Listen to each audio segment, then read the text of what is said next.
నమస్తే, welcome to స్వతంత్ర to the point. పాతికేళ్ల ప్రస్థానాన్ని పూర్తి చేసుకుంటున్న వేళ రజతోత్సవ వేడుకల నిర్వహణతో పాటు పార్టీ నిర్మాణం, భవిష్యత్ కార్యాచరణపై చర్చించేందుకు బీఆర్ఎస్ సిద్ధమైంది. ఈ మేరకు పార్టీ విస్తృత స్థాయి కార్యవర్గం ఈ నెల 19న సమావేశం కావాలని అధినేత కేసీఆర్ కార్యనిర్వాహక అధ్యక్షుడు కేటీఆర్కు ఆదేశాలు జారీ చేశారు. ప్రభుత్వం ఇచ్చిన హామీలు, తమ హక్కులను తాము కాపాడుకునే దిశగా రాష్ట్ర ప్రజలను చైతన్యం చేసేందుకు పార్టీ నాయకత్వం, కార్యకర్తలు, శ్రేణులు అనుసరించాల్సిన వ్యూహాలు, విధి విధానాలపై విస్తృత స్థాయి సమీక్షా సమావేశంలో చర్చించనున్నారని కేటీఆర్ తెలిపారు. ఇదే అంశానికి సంబంధించిన విశ్లేషణ మనకి ఇవ్వడానికి మనతో పాటు జాయిన్ అవుతున్నారు ప్రముఖ పొలిటికల్ అనలిస్ట్ మస్తాన్ రావు గారు. నమస్తే అండి. నమస్తే. మస్తాన్ రావు గారు, ఈ సమావేశంలో అంటే కేటీఆర్ గారు ఎటువంటి అంశాలంటే భవిష్యత్ కార్యాచరణతో పాటు వాళ్ళ వైఫల్యాలతో పాటు ఇంకా ముఖ్యంగా ఎటువంటి అంశాలు చర్చించే అవకాశం కనిపిస్తోంది? గుడ్ ఈవినింగ్ అండి స్వతంత్ర ప్రేక్షకులకు. మీకు ప్రస్తుతం కేటీఆర్ చేసిన ప్రకటన మనం చూసినట్లయితే టిఆర్ఎస్ పార్టీ ఆవిర్భవించి 25 ఏళ్ళు అవుతున్న సందర్భాన్ని పురస్కరించుకొని ఆయన ఇప్పుడు ఈ నెల 19వ తారీఖు విస్తృత స్థాయి సమావేశాన్ని ఏర్పాటు చేసినట్టుగా మనం ఆ ప్రకటన చూస్తే అర్థమవుతుంది. అంటే తెలంగాణ రాష్ట్రం పెట్టిన తర్వాత మొదట అది ఉద్యమ పార్టీగా ఆవిర్భవించి ఆ తర్వాత అనేక ఒడిదుడుకులను తట్టుకొని ఆ విధంగా ఎన్నికల్లో పోటీ చేయడం, తొలినాళ్లలో కొన్ని వేల మీద లెక్క పెట్టదగ్గ స్థాయిలో స్థానాలు మాత్రం గెలుచుకోవడం, ఆ తర్వాత తెలంగాణని సాధించుకురావడం, తెలంగాణ సాధనలో కేసీఆర్ గారి పాత్ర, ఇదంతా ఆ తర్వాత 2 సార్లు కూడా అధికారంలోకి వచ్చిన పరిస్థితి.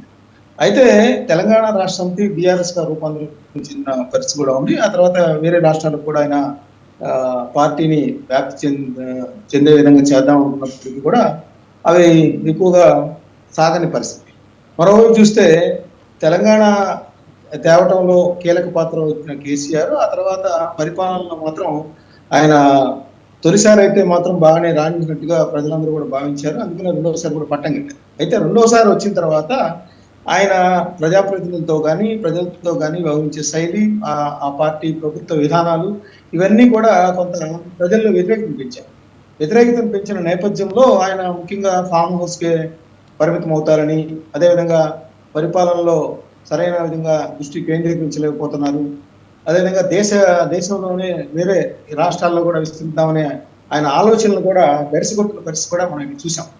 సో ఈ నేపథ్యంలో ప్రస్తుతం చూసినట్లయితే గత ఈ అసెంబ్లీ ఎన్నికలకు సంబంధించి ప్రస్తుతం జరుగుతున్న ప్రభుత్వానికి సంబంధించినట్లయితే ఆయన ఘోరంగా ఓటమి పాలైన పరిస్థితి.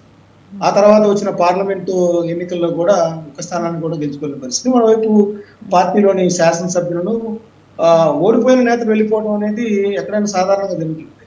సో ఉన్న శాసనసభ్యులు కూడా ఒక ప్రవాహం లాగా అటు బీజేపీలోకి ఇటు కాంగ్రెస్ లోకి వెళ్ళిపోతున్న పరిస్థితి.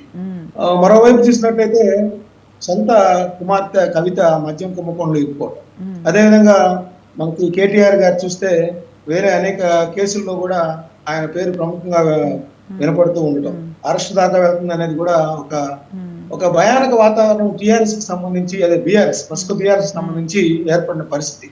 ఈ నేపథ్యంలో ఓ పక్కన కాంగ్రెస్ పార్టీకి సంబంధించి ప్రభుత్వ వైఫల్యాలు కనిపిస్తా ఉన్నాయి. సో ఏదైతే ప్రజలకు ఇచ్చిన హామీలు నెరవేర్చడంలో కొంత కాంగ్రెస్ పార్టీ ప్రభుత్వం మీద వ్యతిరేకత కనిపించాయి. అదేవిధంగా అంటే మస్తాన్ రావు గారు నిజంగా కాంగ్రెస్ పార్టీకి సంబంధించిన వైఫల్యాలు అంత కనిపిస్తే ఇప్పుడు ఎమ్మెల్సీ ఎలక్షన్స్లో ఎందుకని వీళ్ళు పోటీ చేయట్లేదు? అంటే వీళ్ళు ఇండైరెక్ట్గా బీజేపీకి ఏమైనా హెల్ప్ చేసే యోచనలో ఏమైనా కావాలనే తప్పుకున్నట్టు మనకు అనిపిస్తోందా?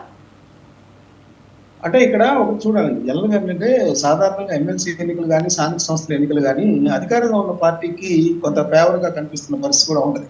మరోవైపు చూసినట్లయితే అసలు ప్రస్తుతం బీఆర్ఎస్ పరిస్థితి ఎలా ఉందంటే అసలు పార్టీ నేతల్ని కాపాడుకోవడం, ఎమ్మెల్యేని పార్టీ ఫిరాయించకుండా కాపాడుకోవడం, మరోవైపు కోర్టు ద్వారా కూడా పోరాడటం, అదేవిధంగా చూసినట్లయితే మనకి ఇంకా కేసులకు సంబంధించి కూడా పోరాడుతున్న పరిస్థితి. సో ఇవన్నీ నేపథ్యంలో ప్రస్తుతం ఆ విజయం మీద ఎమ్మెల్సీ స్థానానికి కనుక పోటీ పెట్టినట్టు అభ్యర్థి మరింత ఒకవేళ ఓటమి చెందినట్లయితే అది మరింత ఆ, కార్యకర్తల్లో అపనమ్మకం ఏర్పడే ప్రమాదం ఉంది, మనోధైర్యం కోల్పోయే అవకాశం ఉంది. అందుకని ముందు అసలు ఏం చేయాలి ఏంటి, అసలు ఈ ప్రభుత్వ వైఫల్యాల మీద ఏ విధంగా మళ్ళీ ప్రజా ఉద్యమాన్ని నిర్మించి తిరిగి బీఆర్ఎస్ కి పూర్వ వైభవం తేవాలి అనే దిశగా ఈ యొక్క, ఎందుకంటే మనం చూసాం ఇప్పుడు కవిత గారు కూడా మార్చి 8వ తారీఖున మహిళా సంఘారం పెట్టబోతాం. అదేవిధంగా ఇప్పుడు మనం చూసినట్లయితే 19వ తారీఖు ఈ కాంగ్రెస్ పార్టీ వైఫల్యాలు కావచ్చు, లేదంటే ఆ ప్రజల్లో నానాటికి మరోవైపు కాంగ్రెస్ పార్టీకి సంబంధించిన గ్రూపులు ఉన్నాయి, ఆ గ్రూపుల్లో రాజకీయాలు కూడా నడుస్తున్న పరిస్థితి కూడా రేవంత్ రెడ్డి గారి జీవితాన్ని కదిలించే విధంగా కొంత యుక్తులు కొనుక్కున్న పరిస్థితి. దానిలో ఏమన్నా బీఆర్ఎస్ లబ్ధి చేకూర్చే అంశాలను కూడా రేపు జరగనున్న పార్టీ సమావేశంలో చర్చిస్తారని కూడా మనకు అందుతున్న సమాచారం. అయితే స్థానిక సంస్థల ఎన్నికల కోసం చర్చించే అవకాశం కనిపిస్తోందా, అంటే కొంచెం స్ట్రాంగ్ గా ముందుకు వెళ్ళాలి అని? అంటే ఇక్కడ మనం ఒకటి చూడొచ్చండి, ఇప్పుడు కాంగ్రెస్ పార్టీ ఏంటంటే పథకాల అమల్లో కొంత వెనుకబాటు, లేదా మన హైడ్రాక్ సంబంధించి అక్కడ జరిగిన ప్రజా వ్యతిరేకత వచ్చింది. అదేవిధంగా మనకి భూసేకరణకు సంబంధించి కూడా రైతులకు ఇష్యూ కానీ అదే దానికి సంబంధించి కొంత వెనకడుగు వేయాల్సిన పరిస్థితి రైతుల నుంచి కానీ కొన్ని వర్గాల నుంచి నిరసన వ్యక్తమవుతున్న పరిస్థితి కూడా మనం చూసాం.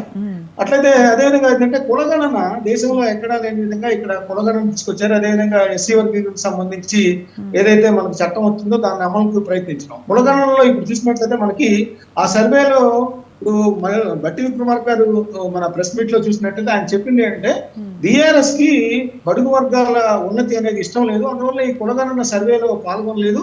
అందుకనే మేము తిరిగి మళ్ళీ 28వ తారీఖు మరో అవకాశం ఈ సర్వేలో పాల్గొనేలాగా వాళ్ళకి ఇస్తున్నాము. ఎవరైతే ఆ విధంగా విమర్శలు చేస్తున్నారో వాళ్ళందరికీ కూడా అలాంటి అవకాశం మళ్ళీ ఇస్తున్నాం. వాళ్ళకి నిజంగా బడుగు వర్గాల మీద ప్రేమ ఉన్నట్లయితే ఖచ్చితంగా ఈ సర్వేలో దాదాపు 3.2% మంది ఇంకా పాల్గొనలేదనేది గణాంకాలతో మనకు వెల్లడిస్తున్నాయి. సో ఈ 28వ తారీఖు లోపు వాళ్ళందరూ కూడా ప్రభుత్వానికి సహకరించి ఈ సర్వేకి సహకరించినట్లయితే రేపు 42% రిజర్వేషన్ బిల్లు వచ్చే బడ్జెట్ సమావేశాల్లో ప్రవేశపెడతామని కూడా మల్లు బట్టి ప్రకటించిన పరిస్థితి కూడా మనం చూసాం. ఓకే, అయితే ఇప్పుడు ఈ 19వ తేదీ సమావేశంలో అంటే పార్టీ బలోపేతం కానీ లేకపోతే స్థానిక సంస్థల ఎన్నికలతో పాటు ఇంకా ఇతరత్రా ఎటువంటి అంశాలు చర్చకు వచ్చే అంశం ఉందండి? అంటే ప్రధానంగా చూసినట్లయితే ముందు టిఆర్ఎస్ బీఆర్ఎస్ గా రూపాంతరం చెందిన తర్వాత ప్రస్తుతం ఎక్కడా లేని విధంగా ఒడిదుడుకులు ఎదుర్కొంటుంది. ఓ పక్కన కాంగ్రెస్ పార్టీలోకి ఎమ్మెల్యేలు వెళ్ళిపోతా ఉన్నారు, మరోవైపు మేయర్లు మున్సిపల్ చైర్మన్ లాంటి వాళ్ళు కూడా బీజేపీలోకి వెళ్ళిపోతున్న పరిస్థితి. ఓవైపు బీజేపీ, మరోవైపు కాంగ్రెస్ ఈ బీఆర్ఎస్ ని ఒక అంతర్ధానం చేసే దిశగా అంటే ఆ పార్టీని అంటే మస్తాన్ రావు గారు బీజేపీతో వీళ్ళు అంటే ఇండైరెక్ట్ గా పొత్తు పెట్టుకున్నారు అనేది మనకి ఇప్పుడు జరుగుతున్న చర్చ అండి. అంటే రాజకీయ ఎత్తుగడలో భాగంగా ఏంటంటే బలహీనపడిన పార్టీని దెబ్బతీసేందుకు ఆయా ప్రత్యర్థి పార్టీలు ప్రయత్నిస్తూ ఉంటాయి. ప్రస్తుతం బీఆర్ఎస్ పరిస్థితి బాగా బలహీనంగా ఉన్న పరిస్థితి. సో దానిలో నుంచి ఎవరైతే నాయకులు ప్రభావితం చేయగల నాయకులు ఆయా నియోజకవర్గాల్లో ఆయా జిల్లాల్లో ఉంటారో వాళ్ళని తమ పార్టీలో చేర్చుకునేందుకు అటు కాంగ్రెస్ కానీ బీజేపీ కానీ ప్రయత్నిస్తా ఉన్నాయి. సో ముందు ఆ వలసలను ఆపాలి, తిరిగి మళ్ళీ బీఆర్ఎస్ ప్రభుత్వం వస్తుంది అనే ఒక నమ్మకాన్ని కలిగించే విధంగా వాళ్ళ పోరాటాలు కానీ రాబోయే కాలంలో ఉద్యమాలు నిర్మిస్తామని కానీ ప్రభుత్వ వైఫల్యాల మీద ఆందోళన చేస్తామని కానీ లేదా నరేంద్ర మోడీ గారు తెలంగాణ మీద శతకన్న విచారణ విషయం మీద ప్రజల్లో జాగృతం చేయాలని కానీ ఇవన్నీ కూడా రేపు జరగబోయే సమావేశంలో తగు నిర్ణయాలు తీసుకొని ఆ విధంగా ఉద్యమ కార్యాచరణ ప్రకటించే విధంగా మరోవైపు పార్టీని కాపాడుకో విధంగా నిర్ణయాలు వెలువడిపోతున్నాయని మనం చెప్పచ్చు.